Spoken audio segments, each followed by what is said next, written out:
ಭಗವಂತನ ಕೈಲಿರೋದು. ಕಾಂಗ್ರೆಸ್ನವರು ರೆಸಾರ್ಟ್ಗೆ ಹೋಗೋದಕ್ಕೆ ತಯಾರಿ ಮಾಡ್ಕೊಳ್ತಾ ಇದ್ದಾರೆ ಸರ್. ಇಲ್ಲ ಮಾಡ್ತಾ ಹೋಗಲೇಬೇಕಲ್ಲ, ಅವ್ರ ಪಕ್ಷದ ಅಭ್ಯರ್ಥಿ ಹಿಡಿದಿಡ್ಕೋಬೇಕು, ಶಾಸಕರನ್ನ ಅವರು ಮಾಡ್ತಾರೆ, ಪ್ರಯತ್ನ ಪಡ್ತೀವಿ ಅಷ್ಟೇ.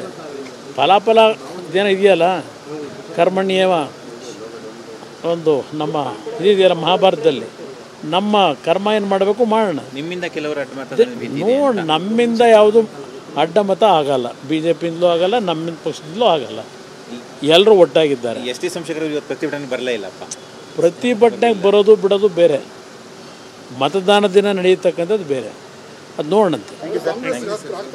ಹಾಂ, ಯಾರಿಗೆ ಗೊತ್ತು. ಈಗ ಈ ಸರ್ಕಾರದ ಬಜೆಟ್ ನೋಡಿದಾಗ ಶಾಸಕರೆಲ್ಲ ಅಸಮಾಧಾನದಲ್ಲೇ ಇದ್ದಾರೆ, ಕ್ಷೇತ್ರಗಳವ್ರು ಹೋಗ್ಲಿಕ್ಕೆ ಆಗದೇ ಇರತಕ್ಕಂಥ ಪರಿಸ್ಥಿತಿಗಳಿದ್ದಾವೆ. ಇಂಥ ಒಂದು ಸರ್ಕಾರ ನಡೆಯೋದನ್ನು ನೋಡಿದಾಗ ಎಲ್ರಿಗೂ ನಿರಾಸೆ ಏನಿದೆ, ಆ ನಿರಾಸೆ ಹಿನ್ನೆಲೆ ಏನಾಗ್ಬೋದು ಅಂತಕ್ಕಂಥದ್ದನ್ನು ಕಾಲ ನಿರ್ಧಾರ ಮಾಡುತ್ತೆ. ಭಗವಂತನ ಕೈಲಿರೋದು. ಕಾಂಗ್ರೆಸ್ನವರು ರೆಸಾರ್ಟ್ಗೆ ಹೋಗೋದಕ್ಕೆ ತಯಾರಿ ಮಾಡ್ಕೊಳ್ತಾ ಇದ್ದಾರೆ ಸರ್. ಇಲ್ಲ ಮಾಡ್ತಾ ಹೋಗಲೇಬೇಕಲ್ಲ, ಅವ್ರ ಪಕ್ಷದ ಅಭ್ಯರ್ಥಿ ಹಿಡಿದಿಡ್ಕೋಬೇಕು, ಶಾಸಕರನ್ನ ಅವರು ಮಾಡ್ತಾರೆ, ಪ್ರಯತ್ನ ಪಡ್ತೀವಿ ಅಷ್ಟೇ. ಫಲಾಫಲ ಏನೋ ಇದೆಯಲ್ಲ, ಕರ್ಮಣ್ಯೇವ ಒಂದು ನಮ್ಮ ಇದೆಯಲ್ಲ ಮಹಾಭಾರತದಲ್ಲಿ, ನಮ್ಮ ಕರ್ಮ ಏನು ಮಾಡಬೇಕು ಮಾಡೋಣ. ನಿಮ್ಮಿಂದ ಕೆಲವರು ನೋಡಿ, ನಮ್ಮಿಂದ ಯಾವುದು ಅಡ್ಡ ಮತ ಆಗಲ್ಲ, BJP-ಯಿಂದಲೂ ಆಗಲ್ಲ, ನಮ್ಮ ಪಕ್ಷದಿಂದಲೂ ಆಗಲ್ಲ, ಎಲ್ಲರೂ ಒಟ್ಟಾಗಿದ್ದಾರೆ. ಎಸ್ ಟಿ ಸಂಸದರು ಇವತ್ತು ಪ್ರತಿಭಟನೆ ಬರಲೇ ಇಲ್ಲಪ್ಪ.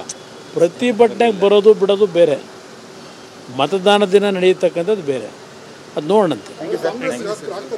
ಹಾಂ, ಯಾರಿಗೆ ಗೊತ್ತು. ಈಗ ಈ ಸರ್ಕಾರದ ಬಜೆಟ್ ನೋಡಿದಾಗ ಶಾಸಕರೆಲ್ಲ ಅಸಮಾಧಾನದಲ್ಲೇ ಇದ್ದಾರೆ, ಕ್ಷೇತ್ರಗಳವ್ರು ಹೋಗ್ಲಿಕ್ಕೆ ಆಗದೇ ಇರತಕ್ಕಂಥ ಪರಿಸ್ಥಿತಿಗಳಿದ್ದಾವೆ.